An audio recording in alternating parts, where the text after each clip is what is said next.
महाभारत के मैदान में अर्जुन एक उलझन में थे। उनके सामने खड़ी थी एक सेना, उनके अपनों की सेना। लेकिन सवाल ये था, क्या ये युद्ध आवश्यक है? क्या इस युद्ध का कोई अर्थ है? क्या मैं इस युद्ध से बच सकता हूँ? तब श्री कृष्ण ने बोले, न त्वेवाहम जातो नासम न त्वम नेमे जनाधिपाः न चैव न भविष्यामः सर्वे वयमतः परम। हे अर्जुन, ना मैं कभी विनाश को प्राप्त हुआ, ना तुम, ना ये सेना। जो भी इस जगत में आया है उसका अस्तित्व अनंत है। जिसे हम शून्यता समझते हैं वह भी एक माया है। और यही तो पार्टिकल फिजिक्स का भी सिद्धांत है।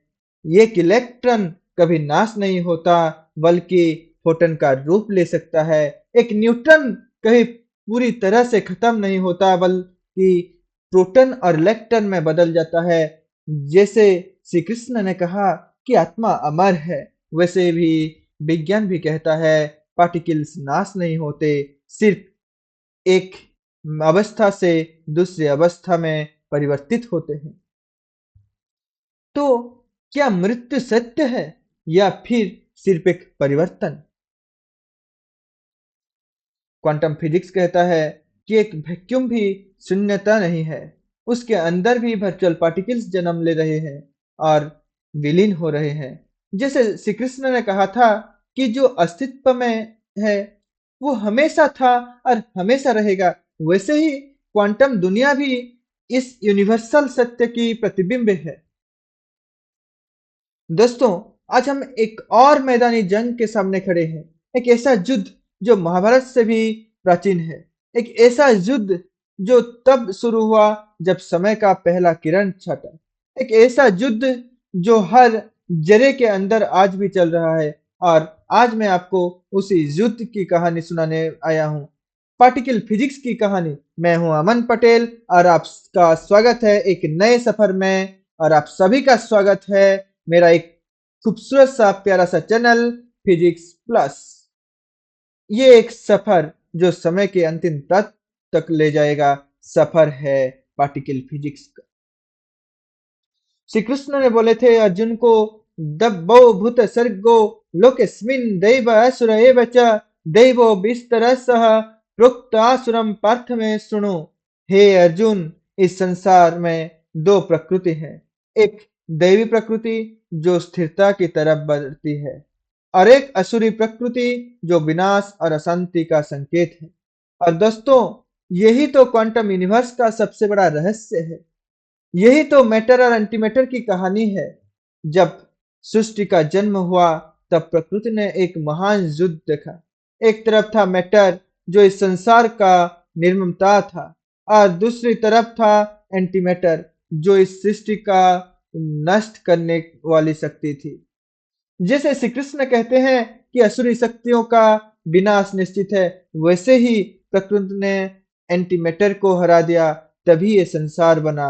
अगर मैटर और एंटीमैटर बराबर होते तो आज जो कुछ भी देख रहे हैं वो कभी ना होता। कोई ब्रह्मांड ना होता, कोई जीवन ना होता, सिर्फ एक शून्य समुद्र होता। तो ये सिर्फ एक विज्ञान का नियम नहीं, ये तो प्रकृति का एक आध्यात्मिक युद्ध है जो हर जरे के अंदर लड़ा गया है।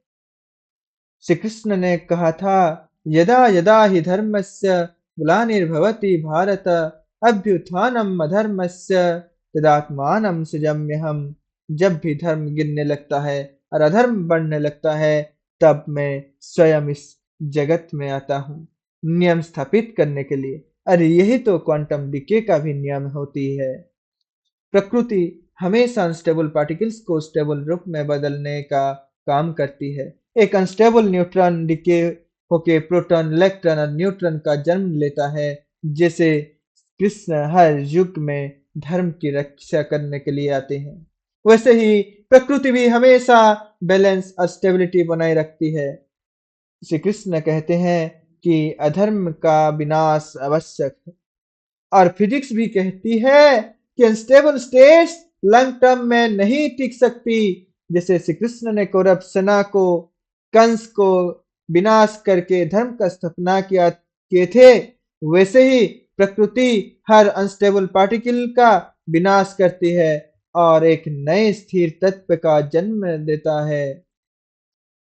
दोस्तों, पार्टिकल फिजिक्स सिर्फ इक्वेशंस का ज्ञान नहीं है, ये एक दर्शन है, एक फिलोसफी है, एक सिद्धांत है जो भगवान कृष्ण के उपदेश से मिलता जुलता है। जब हम क्वांटम दुनिया को समझने का प्रयास करते हैं, तो हम महाभारत के इस युद्ध का नए रूप में देखते हैं। एक ऐसा युद्ध जो सिर्फ एक बैटलफील्ड तक सीमित नहीं है, बल्कि हर पार्टिकल के अंदर हो रहा है। हर मूवमेंट एक नया फैसला लिया जा रहा है और हर इंटरेक्शन के कर्म का प्रतीक है। चलिए समझते हैं ये कस्मिक युद्ध को, जिसमें श्री कृष्ण एक महान ज्ञाता की तरह समस्त ब्रह्मांड का रहस्य बता रहे हैं, जिसमें अर्जुन एक जिज्ञासु शिष्य की तरह इस युद्ध को देख रहा है, जिसमें श्री कृष्ण सिर्फ एक सारथी नहीं बल्कि एक मार्गदर्शक हैं, जो हर पार्टिकल को उसका कर्तव्य समझाते हैं, जिसमें क्वार्क्स पांडवों की सेना की तरह है, जिसमें बोजन्स श्री कृष्ण के दिव्य अस्त्र हैं, जिसमें फोटन प्रकाश का संदेश वाहक है जैसे कृष्ण का ज्ञान, जिसमें ग्लूअन्स वो शक्ति है जो क्वार्क्स को एक सूत्र में बांध कर रखती है, जिसमें लेप्टन्स अर्जुन की भूमिका निभाते हैं, जिसमें इलेक्ट्रॉन्स वो अर्जुन है जो हर परमाणु का सार है, जिसमें हिग्स बोसन वो अदृश्य तत्व है जो सबको अस्तित्व देता है, जिसमें श्री कृष्ण सबको उनका कर्तव्य बोध कराते हैं, जिसमें एंटीमेटर वो अधर्मी सेना है, वो अधर्मी कौरव सेना है जो हमेशा प्रकृति के विरुद्ध उठ खड़ी होती है, और जिसमें प्रकृति एक गीता लिख रही है जो सिर्फ ज्ञान ही समझ सकता है, जो सिर्फ एक सत्वान्वेषी ही सब पहचान सकता है, और जो इस ज्ञान को समझ लेगा वो स्वयं इस युद्ध का एक योद्धा बन जाएगा। तो चलो इस ऊर्जा के साथ शुरू करते हैं आज का ये सेशन, आज का ये एलिमेंट्री पार्टिकल फिजिक्स का सेशन। तो ये रहा आपके सामने आपके सिलेबस, 4 सेक्शंस हैं जिसे मैं 3 मॉड्यूल्स में डिवाइड किया हूं। पहला मॉड्यूल जिसमें हम पढ़े देखेंगे particles and their classification based on their characteristics interactions, and then we'll move to the symmetries and conservations law, likewise unitary symmetry, conservation laws, and by these conservation laws, this symmetry क्या एक reaction proceed कर सकता है, क्या एक decay success हो सकता है, इसके ऊपर हम डिस्कस करेंगे। मॉड्यूल सेकंड जिसमें हम देखेंगे basic discussion about the quark model, quark model क्या है, क्या समझते हैं हम क्वार्क मॉडल से, यही सब चीजें। और module 3 is all about how can we detect elementary particles, their radiation, and how can we accelerate particles. So जो भी हो, पहले हमें आगे बढ़ने से पहले हम पढ़ रहे हैं एलिमेंट्री पार्टिकल फिजिक्स, तो हमें पता होना चाहिए कि एक्चुअली में एलिमेंट्री पार्टिकल है क्या। तो एलिमेंट्री पार्टिकल क्या है? It's about excitation of a quantum field and it is irreversible representation of Lorentz और पोइनकेरे ग्रुप। तो पहले हमें excitation of a quantum field, तो पहले हमें समझना है कि क्वांटम फील्ड थ्योरी क्या है। Quantum field theory is a theoretical framework that combines quantum mechanics and special relativity to describe how fundamental particles interact. Instead of treating particles as individual objects, quantum field theory considers them as excitations of underlying quantum fields that permeate all the space and time. यही quantum field theory है जो कि modern particle physics का foundation है। यही explain करता है different forces, interactions through exchange of virtual particles.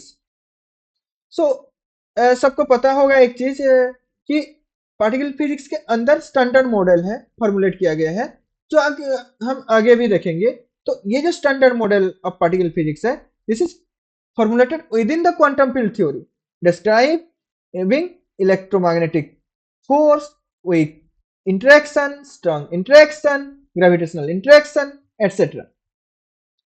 तो हमारे पास तो क्वांटम मैकेनिक्स था, थ्योरी ऑफ रिलेटिविटी था, तो क्वांटम फील्ड थ्योरी का क्या जरूरत पड़ा? क्वांटम मैकेनिक्स का एक फेलियर था कि ये हर पार्टिकल्स को वेव फंक्शंस का फंक्शन इवॉल्व हो रहा है टाइम के जरिए, इस तरह ट्रीट किया। सेकंड प्रॉब्लम था, ये स्पेशल थ्योरी ऑफ रिलेटिविटी के साथ कंप्लीटली इनकॉर्पोरेट था, कॉपरेट ही नहीं कर रहा था। जब हम देखेंगे हाई एनर्जी फिजिक्स के अंदर आए, पार्टिकल कोलिजन देखे, तो ये वायोलेट कर रहा है रूल्स को। Quantum particle creation and annihilation में भी स्ट्रगल कर रहा है। फिर अगर हम स्पेशल थ्योरी ऑफ रिलेटिविटी की बात करें, तो space and time behave at high speed but does not explain quantum behaviour.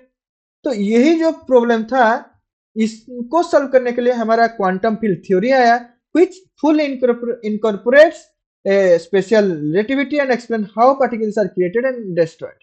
It treats particles as excitations of quantum field, removing inconsistencies present in quantum mechanics. So, uh, now what is excitation of quantum field? Just as classical field, like the electromagnetic field, can have waves or disturbances, quantum field can have quantized excitations that behave like particles. These excitations are what we observe as fundamental particles. So, in quantum field theory, all fundamental particles are not treated as individual objects moving through space, but rather as excitations or quanta of underlying quantum fields. तो every fundamental particle कोरेस्पॉन्ड करता है एक specific field को। जैसे कि electron excitation है electron filled का, proton photon is excitation of electromagnetic field, quark is an excitation of the quark field, Higgs boson is an excitation of Higgs field. Now next point is irreducible representation of Lorentz and Pinacre group. So, first of all, what is Lorentz group? Before this, I want to say you one thing that what is irreducible representation? अगर एक representation है और it can not be broken down into simpler components, तो उसे हम बोलेंगे irreducible representation. तो elementary particles एक ऐसा रिप्रेजेंटेशन है, एक group describe how mathematical objects transform under the group symmetries. तो फर्स्ट जो है लॉरेंज सिमेट्री और Lorentz group that consists transformation that preserve the space-time interval in special relativity such as rotation and boosts. Since the laws of physics must be the same in all inertial frames, fundamental particles must obey Lorentz symmetry, but must be the group be irreducible representation. हम उस group को further breakdown नहीं कर सकते। And Poincare group is nothing but the extension of Lorentz group. That's why I mentioned it at Lorentz/Poincare group. So next comes what is particle physics. तो चलिए एक funny सा स्टोरी, हम ये जो पार्टिकल फिजिक्स है इसको समझते हैं मोटू पतलू और पार्टिकल फिजिक्स के से रिलेट कर सकते हैं और समझते हैं।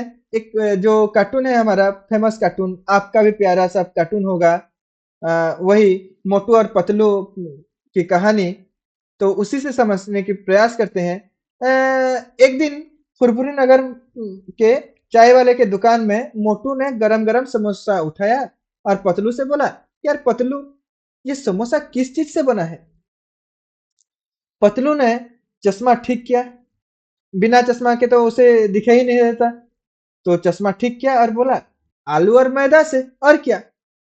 मोटू तो हर चीज में शक करता है, तो उसने फिर से पूछा, समोसा बिना खाए तो वो नहीं रह सकता ना। तो समोसा उठाया, समोसा थोड़ा मुंह में डाल दिया और तो फिर से पूछा, अरे नहीं रे पतलू, ये पूरी दुनिया किस चीज से बनी है? तारे, चांद, सूरज और मेरे समोसे भी एक ही चीज से बने हैं क्या?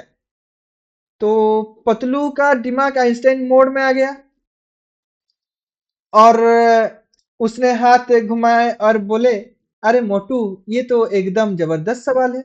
सारी दुनिया छोटी छोटी पार्टिकल से बनी है। और असल मजा तो ये जानने से में है कि ये पार्टिकल्स कौन से रूल्स फॉलो करते हैं। मोटू का दिमाग घूम गया, ऐसे भी तो घुमाया घुमा रहता है। तो उसने पूछा, रूल्स मतलब दुनिया क्रिकेट का मैच है क्या जो रूल्स फॉलो करेगा? पतलू फिर हंस दिया और बोला, अरे नहीं रे, बस सुन, मैं बोलता। तो अब मैं थोड़ा, हमारा जो टॉपिक है fast topic, particle physics is not about finding new particles और न्यू फोर्सेस। तो हमारा जो पार्टिकल फिजिक्स है ये नया पार्टिकल्स फाइंड आउट करने के लिए नहीं है या फिर नया फोर्सेस। पार्टिकल फिजिक्स है finding new principles of physics. For example, new concepts, new theorems, new laws and so on.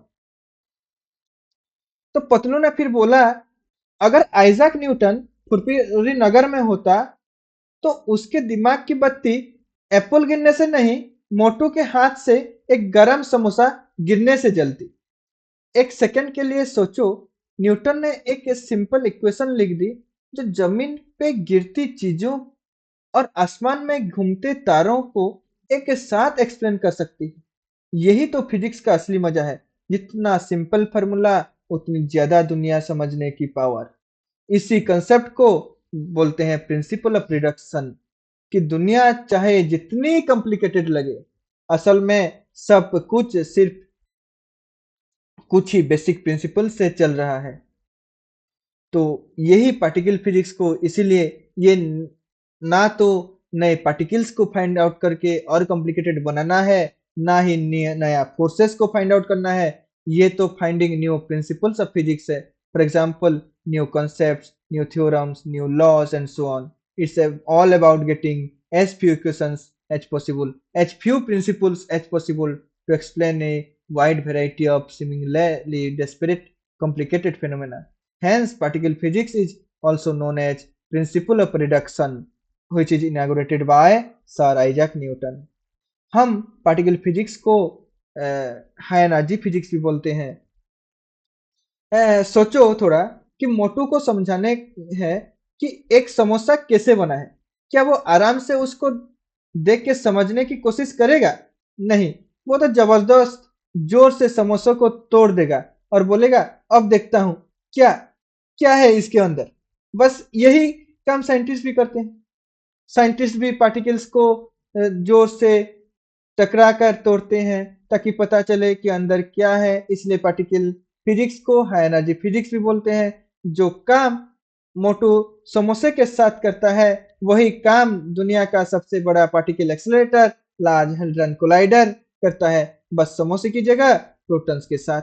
यहाँ पार्टिकल्स को लाइट की स्पीड से टकरा जाता है और उनके अंदर के फंडामेंटल रूल्स समझने की कोशिश होती है। इसी तरह साइंटिस्ट ने एक हिग्स बोसन नाम का पार्टिकल ढूंढना, जो किसी भी चीज का मास बनाने के असली विलेन है। तो मोटू को अब समझ आ गया था कि पार्टिकल फिजिक्स सिर्फ नए पार्टिकल्स ढूंढने का काम नहीं है, बल्कि एक अल्टीमेट सबसे सिंपलर और सबसे पावरफुल प्रिंसिपल ढूंढने का मिशन है। जितना कम इक्वेशंस उतनी ज्यादा दुनिया समझने की पावर। अगले दिन जब डॉक्टर झटका आए और बोला, मोटू ये दुनिया किस चीज से बनी है? तो मोटू स्माइल मार के बोला, बस कुछ सिंपल इक्वेशंस और प्रिंसिपल से, और क्या। और पतलू ने बोला मोटू से, अरे मोटू क्या समोसे से नहीं? अरे ये तो मजाक था। तो ये जो पार्टिकल फिजिक्स है, हम इसे हाई एनर्जी फिजिक्स भी बोलते हैं, बिकॉज एलिमेंट्री पार्टिकल्स को स्टडी करने के लिए हमें अबाउट गीगा इलेक्ट्रॉन वोल्ट की एनर्जी जरूरत होती है, which is very very high. That's why we called the particle physics is also called as high energy physics. Next हमारे आते हैं फोर फंडामेंटल फोर्सेस। तो चलिए इसे भी एक स्टोरी के माध्यम से समझते हैं। The force fundamental forces are nothing but strong force, electromagnetic force, weak force and gravitational force. एक दिन द्वारका की राज्यसभा में ज्ञान चर्चा हो रही थी। सभी महान योद्धा और ऋषि मुनि श्री कृष्ण के चरण में बैठे थे। अर्जुन, जो हमेशा नए ज्ञान की तलाश में रहता था, श्री कृष्ण से अर्जुन ने बोले, प्रभु, आपने कहा था कि ये ब्रह्मांड एक नियम के तरह चलता है। क्या आप हमें बता सकते हैं कि वो नियम क्या है? श्री कृष्ण मुस्कुराए और बोले, अर्जुन, ये दुनिया सिर्फ शस्त्र और शक्ति से नहीं चलती, बल्कि चार महान शक्तियों का नियम इस ब्रह्मांड को एक सूत्र में बनता है, बांध के रखता है। अगर इन्हें समझ लोगे तो तुम समझ जाओगे कि प्रकृति का पूरा खेल किस तरह से चलता है। तभी भीष्म पितामह बोले, गोविंद, कृपया हमें भी बताएं कि ये चार शक्तियां कौन सी हैं। श्री कृष्ण विश्व रूप धारण करने ही वाले थे, पर तभी अर्जुन बोला, प्रभु, महाभारत की भाषा में समझाएं ताकि मुझे अच्छे से समझ आए। श्री कृष्ण हंस पड़े और कहानी शुरू की।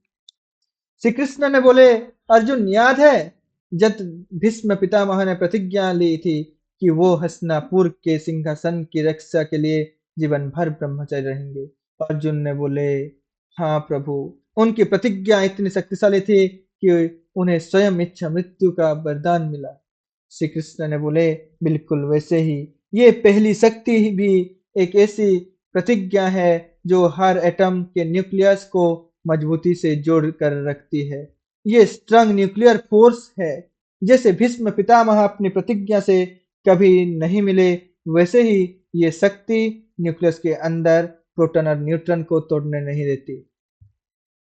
ये फोर्स सिर्फ न्यूक्लियस के अंदर ही काम करती है, पर बहुत शक्तिशाली होती है। अगर ये फोर्स ना होती तो पूरे यूनिवर्स में एक भी एटम नहीं होता और दुनिया बिखर जाती।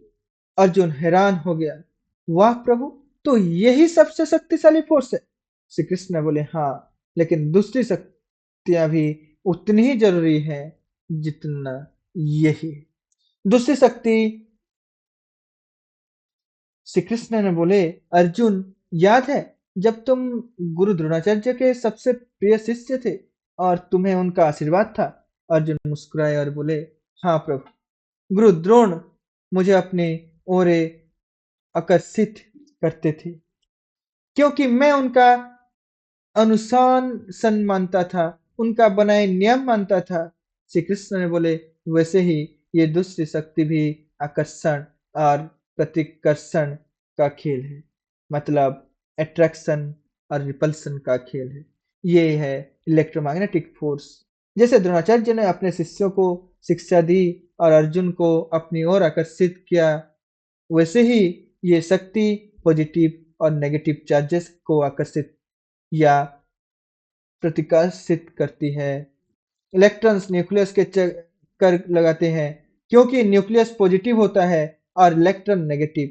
ये फोर्स इलेक्ट्रिसिटी, मैग्नेट और हर प्रकार की रोशनी का जिम्मेदार है। अगर ये फोर्स ना होती तो ना बिजली होती, ना प्रकाश और ना ही इलेक्ट्रॉनिक्स का विकास होता। तो युधिष्ठिर ने बोले, प्रभु, इस शक्ति के बिना तो पूरा विश्व अंधकार में डूब जाएगा। श्री कृष्ण हंस पड़े, बिल्कुल युधिष्ठिर, पर अब चलो तीसरी शक्ति देखते हैं। श्री कृष्ण बोले, अर्जुन, याद है जब कर्ण को ऋषि परशुराम का शाप मिला था कि सबसे जरूरी समय पर उसका रथ का पहिया धरती में धंस जाएगा? अर्जुन बोला, हाँ प्रभु, इस वजह से ही उसकी हार हुई। श्री कृष्ण ने बोले, बस वैसे ही ये शक्ति भी एटम्स को तोड़ने का काम करती है, ताकि नए तत्वों का जन्म हो सके।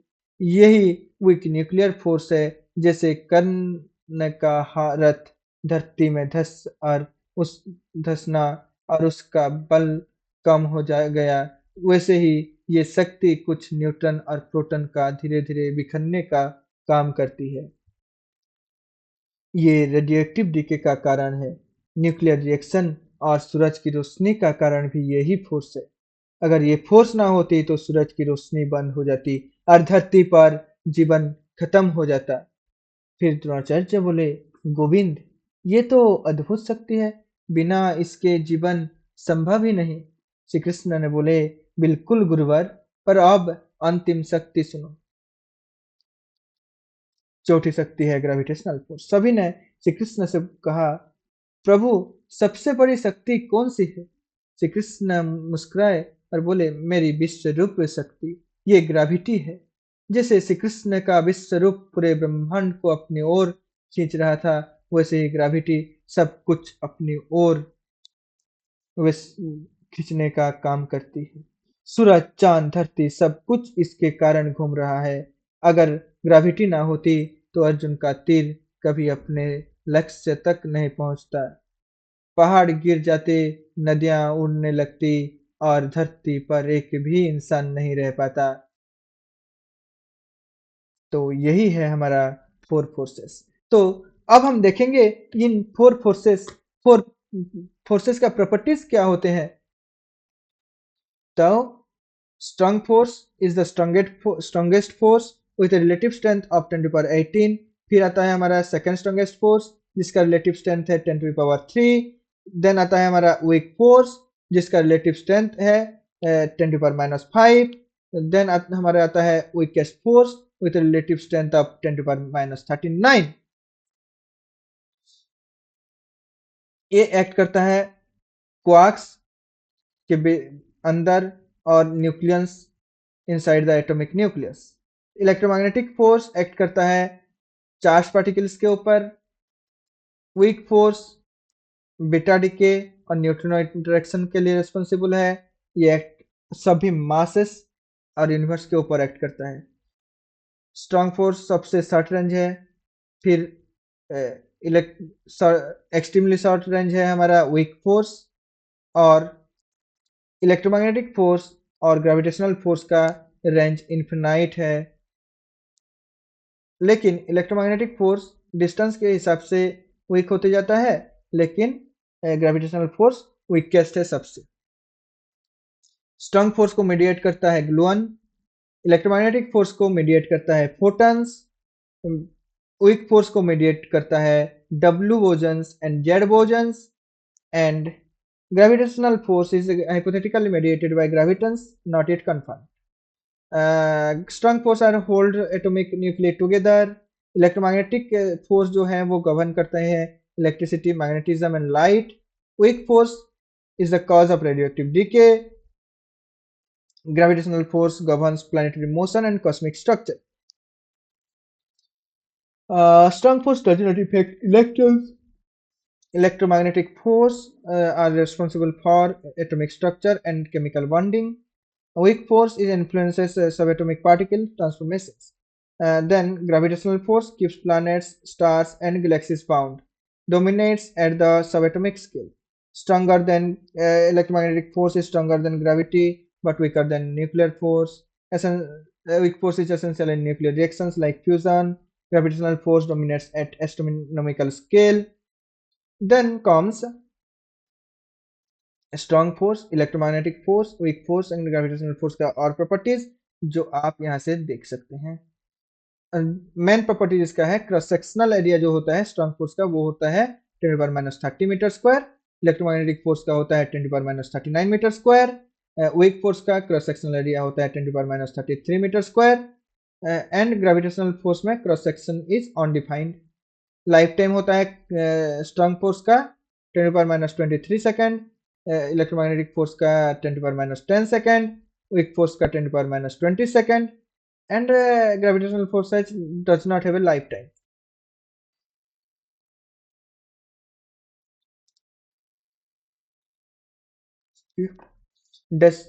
Strong force is described by quantum chromodynamics. Electrodynamic magnetic force is described by quantum electrodynamics. Weak force is described by fluorodynamics. Gravitational force is described by geometrodynamics. So strong force conserve करता है baryon number, isospin, colour charge and energy momentum. Conserve करता है electromagnetic force, electric charge, energy momentum and angular momentum. Weak force conserve करता है lepton number, energy momentum and weak isospin. Gravitational force conserve करता है energy momentum and angular momentum. तो आज के लिए इतना था। नेक्स्ट क्लास में हम देखेंगे इन्हीं सभी फोर्स को समझेंगे using Feynman diagram and there interaction of particles under these forces by using Feynman diagram. Basic Feynman diagram, we don't move so much heavily, just basic idea of Feynman diagram, and by using that Feynman diagram we will understand the different uh, forces and particle interaction. Okay, so thank you.